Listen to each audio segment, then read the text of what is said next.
రాష్ట్ర రాజధానిలో భారీగా కుళ్లిన మేక మాంసం పోలీసుల దాడుల్లో బయటపడింది. ఇతర రాష్ట్రాల నుంచి తీసుకువచ్చిన మేక శరీరంలోని అంతర్భాగాలను వ్యాపారులు విక్రయిస్తున్నట్లు పోలీసులు గుర్తించారు. మంగళహాట్ ప్రాంతంలోని చిస్తీ చమన్ దర్గా వద్ద A-to-Z మేక మాంసం దుకాణాన్ని మహ్మద్ అఫ్రోజ్ నిర్వహిస్తున్నాడు.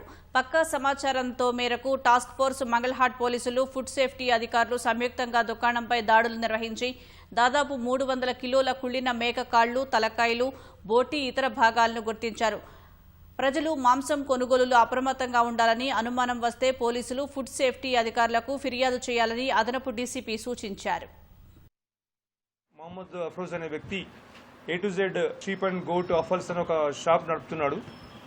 నిన్న మార్నింగ్ మాకు వచ్చిన సమాచారం మేరకు వెళ్ళి నిన్న మార్నింగ్ అక్కడ పోయి ఆయన దాడి చేయగా అక్కడ ఒక 300 కిలోల సంబంధించిన స్టోరేజ్డ్ డికంపోజ్ ఉన్న స్టేజ్లో ఉన్న మటన్ అఫాల్స్ అవన్నీ కూడా అక్కడ స్వాధీనపరచుకోవడం జరిగింది. విచారిస్తే అతను కర్ణాటక, ఢిల్లీ, జమ్మూ కాశ్మీర్ వెళ్ళి ఇలాంటి స్పెషల్ పార్ట్స్ అన్ని కూడా అక్కడ తక్కువ రేటుకు డజన్కు ఒక 300-400 తీసుకొస్తే ఇక్కడ తీసుకొచ్చిన తర్వాత 800-900 అట్లా రేటుకు అమ్ముతున్నానని చెప్పడం జరిగింది. అవన్నీ కూడా డీప్ ఫ్రీజర్లో పెట్టి, స్టాగ్నెంట్ వాటర్లో పెట్టి, స్మెల్ రాని విధంగా తయారు చేసి అవన్నీ ఫ్రెష్గా అన్నట్టుగా కస్టమర్స్కి అందరికీ అమ్ముతున్నట్టు తెలుసుకోవడం జరిగింది.